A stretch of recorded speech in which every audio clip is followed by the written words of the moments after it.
আসসালামু আলাইকুম। আমি তন্নি কথা বলছি চট্টগ্রাম থেকে। ওয়েলকাম করছি আজকে আমার আরো একটি নতুন ভিডিওতে। আশা করছি আপনাদের ভালো লাগবে। আজকের ভিডিওটা বেশ সকাল সকাল শুরু করেছি। আমার হাজবেন্ডকে জরুরি কাজে ঢাকা যেতে হয়েছিল, তো ওনাকে বিদায় করতে উঠেছিলাম আর সেই সাথে সাথে ভিডিওটাও স্টার্ট করলাম। আশা করছি আপনাদের ভালো লাগবে।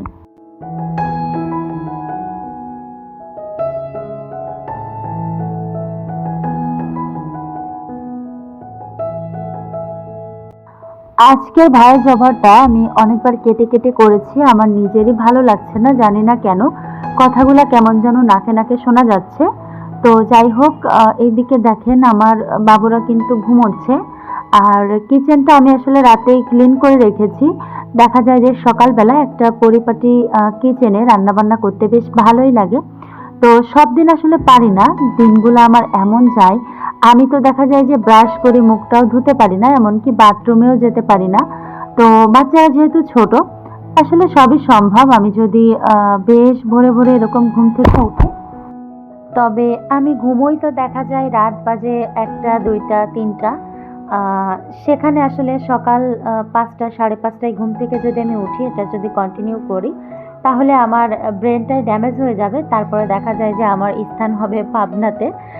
যাই হোক, একটু মজা করলাম। দেখেন আমি কি করে জানেন, ফেস ওয়াশের সঠিক উপকারিতা পেতে হলে আপনাকে যেটা করতে হবে, এই ফেস ওয়াশটা মুখে মাখিয়ে রেখে এটার ফেনাগুলো কিন্তু স্কিনকে চুষতে দিতে হবে। হ্যাঁ, এটা যখন পুরোপুরি অ্যাবজর্ব হয়ে যাবে, তখন হচ্ছে যে আপনি মুখটা ধুয়ে ফেলবেন। এতে করে কিন্তু ফেস ওয়াশের যেই মানে সঠিক উপকারিতাটা আমরা হচ্ছে পাবো। তো এদিকে হচ্ছে দেখেন, একটু ফ্রেশ হয়ে নিলাম। অনেক দিন পর বেশ রিল্যাক্স লাগছে আমার। আর এদিকে চুল আঁচড়াচ্ছি। আসলে আমার একটা বিষয় বড় কষ্ট লাগে যে আমার চুল একটা সময় কোমরের নিচে ছিল, আমি যেগুলো ইচ্ছা করেই কেটে ফেলেছিলাম। তারপরে চুল পড়া যে শুরু হলো, চুল পড়তে পড়তে এখন মাত্র এই কটা চুল আছে আমার মাথায়। আসলে অনেক বেশি কষ্ট লাগে। একটা সময় ছিল যখন আমার চুল নিয়ে মানুষ কাড়াকাড়ি করতো, আর সেই চুল আজকে আমার হচ্ছে নাই হয়ে যাচ্ছে। আসলে বাবু হওয়ার পর থেকে আমার ভেতরে অনেক বেশি ড্যামেজ হয়েছে। তারপরেও ভালো লাগে যে আমি মা হতে পেরেছি, আল্লাহ তাআলা আমাকে সন্তান দান করেছেন। এখানে আমি অনেক কিছুই বলছিলাম যে একটা সময় দেখা যায় আস্তে আস্তে বাবুরাও বড় হয়ে যাবে। তবে তখন কিন্তু আমি আমার বাচ্চাদের শৈশবগুলোকে মিস করব। তখন মনে হবে যে আমার বাবুরা ছোট থাকলেই ভালো হতো। আর এইদিকে দেখেন আমার হাজব্যান্ডকে বলেছিলাম টক দই আনতে, তো এই টক দইটা এত বেশি পানি পানি, আর কি আর বলবো, মানে দামের বেলায় তো কম নাই, তবে দেখেন দইটা কি বিশ্রী, আমার কাছে খুবই বিরক্ত লাগছিল, কি আর বলবো। তো আমি মনে মনে ভাবছিলাম যে একটু দই তৈরি করব। আর এর মধ্যে আপনাদেরকে আসলে ক্যামেরাতে যতটুকু দেখিয়েছি, এর বাহিরেও কিন্তু আমি অনেকগুলা কাজ করে ফেলেছি। সব কিছু কি আর ক্যামেরাতে ক্যাপচার করা যায় বলেন? আর সব কিছু ক্যাপচার করলে আসলে দেখতেও ভালো দেখায় না। তো এইদিকে আমি সকালে যেই মিক্স শরবতটা খাই, সেটাই একটু তৈরি করব। এটা তো আসলে আপনারা প্রায় দেখে থাকেন। চেষ্টা করি নিজেকে একটু টাইম দিতে, নিজেকে একটু ভালো রাখতে, সুস্থ রাখতে। তবে বাচ্চাদের জন্য আসলে সবসময় সব রকমের মুড থাকে না। তো এই তো আমি হচ্ছে এখানে সব কিছুই নিয়ে নিচ্ছি। এরপর ভাবছিলাম যে একটু ব্যায়াম করব। তবে রাতে যেহেতু আমি খাইনি, সেহেতু আমার শরীরে খুব একটা এনার্জি পাচ্ছিলাম না ব্যায়াম করতে। তারপরেও বারবার ভাবছিলাম যে ব্যায়াম করব কিনা, করব কিনা। আসলে আমার মনে হয় যে আমার বিয়ের পরপর বা আমার বিয়ের আগে যেই বডিটা আমার ছিল, এই বডিটা যদি আমি আবার ফিরে পেতাম কতই না ভালো হতো, তাই না? কিন্তু সেটা কি আর সম্ভব বলেন? হ্যাঁ, সম্ভব যারা ডায়েট করতে পারে ঠিকভাবে বা জিম করতে পারে। তবে আমাদের মতো যারা একা হাতে সংসার প্লাস বাচ্চা, পড়াশোনা, হাসব্যান্ড সবকিছু সামলায়, তাদের দ্বারা আমার মনে হয় না যে নিজের জন্য তারা সময় বাইর করতে পারে।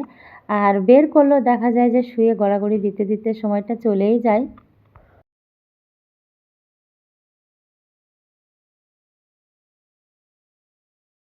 রাতের বেশ কিছু তরকারি ছিল। ফ্রিজে আসলে কয়েকটা কাঁচকলা আর বেগুন ছিল, চিংড়ি মাছ ছিল, কাতল মাছ ছিল, টমেটো। তো এগুলো আসলে শেষ হচ্ছিল না। তো সব একসাথে মিক্স করে একটা তরকারি করেছিলাম। আলহামদুলিল্লাহ খেতে বেশ ভালোই হয়েছিল।